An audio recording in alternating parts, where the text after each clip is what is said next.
लागतील. वसंतसाठी टाळ्या वाजल्या पाहिजेत मित्रांनो. खूप चांगला नॉक छोटा कॅमिओ खेळून गेलाय तो म्हणजे आपल्या संघासाठी. वन डाऊनच्या भूमिकेत नागेश पाहत आहे आपण. सचिन कुठेतरी ब्रेक थ्रू मिळवून देतो तो म्हणजे सुभाषनगर या संघाला. धावफलक जाऊन पोहोचलाय तो म्हणजे 43 वरती एक गडी बाद. पुढील चेंडू सचिन टू नागेश.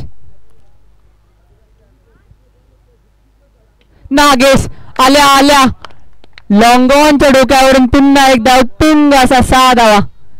6च्या साह्याने धावफलक जाऊन पोहोचले ते म्हणजे 49च्या घरात. खूप चांगली फटकेबाजी चालली आहे ते म्हणजे पळसधरी या संघाची. नागेश वन डाऊनच्या भूमिकेत आला आणि आल्या आल्या पाठवला चेंडूला सीमारेखा पार. या 6च्या साह्याने धावफलक हलतंय. धावफलक जाऊन पोहोचले ते म्हणजे 49च्या घरात एक गडी बाद. कुठेतरी गोलंदाजाला विचार करावा लागेल. कॅप्टनने आपल्यावर एक रिस्पॉन्सिबिलिटी दिली. विकेट काढाव्या लागतील, डॉट बॉल फेकावे लागतील, नाहीतरी ही मॅच कुठच्या कुठे जाऊन पोहोचेल. पुन्हा एकदा सचिन टू नागेश. पुन्हा एकदा नागेश इरादे स्पष्ट करतोय आणि मिड विकेटच्या रिजन मध्ये येतात या 6 धावा. आता मात्र पळसधरी आणि पळसधरीचा जर आपण विचार केला तर होम ग्राउंड आहे आणि या होम ग्राउंड वरती कशी फलंदाजी पाहिजे तर अशी फलंदाजी पाहिजे. जो येतोय तो षटकार मारतोय. या 6च्या साह्याने धावफलक जाऊन पोहोचले तर म्हणजे 55 एक गडी बाद. टीमचं अर्धशतक झालंय. कुठेतरी विचार करावा लागेल सुभाषनगर या संघाला. पुन्हा एकदा सचिन गोलंदाजी ट्रॅक वरती.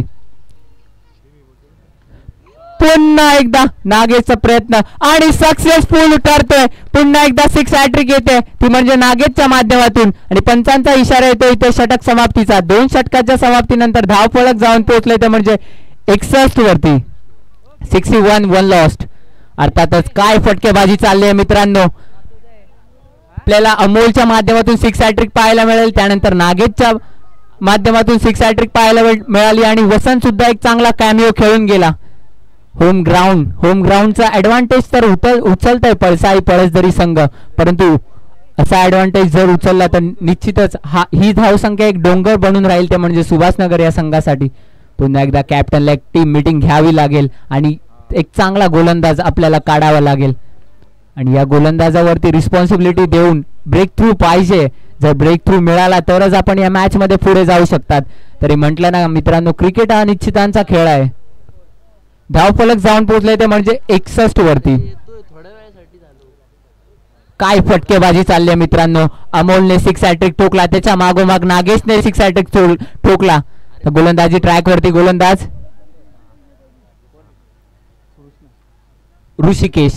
ऋषिकेशच्या खांद्यावरती रिस्पॉन्सिबिलिटी असेल. ब्रेक थ्रू पाहिजेत, विकेट्स पाहिजेत, कारण की जरी ग्रामीण टेनिस क्रिकेट असला तरी विकेट ही महत्वाची असते गोलंदाजी करणाऱ्या संघासाठी.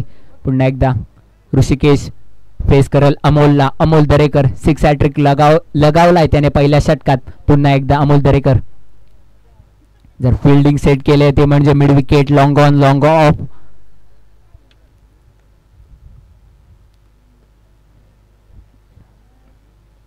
लॉंग ऑनच्या दिशेने चेंडू गेला आणि तोपर्यंत एक धाव कंप्लीट होते. 1च्या साह्याने धावफलक हलतंय. धावफलक जाऊन पोहोचलाय ते म्हणजे 62 1 लॉस 62 62 धावा.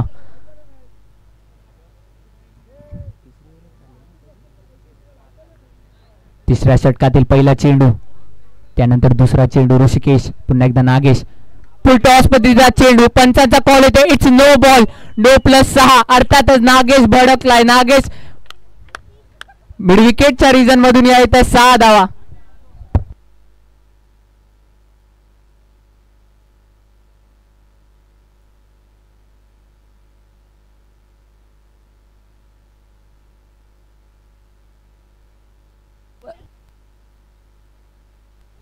धावफलक जाऊन पोहोचले ते म्हणजे 69 वरती 69 1 लॉस 69.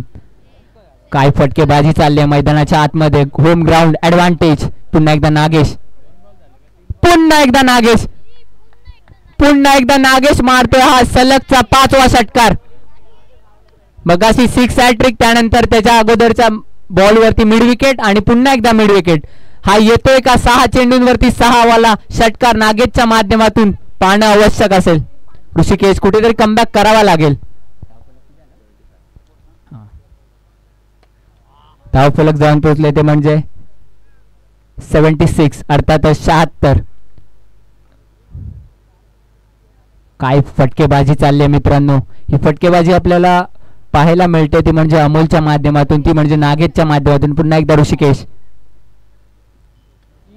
पुन्हा एकदा पूल ठरलाय सक्सेसफुल. अमोल दरेकरच्या माध्यमातून हा येतो तुंग असा 6 धावा. या 6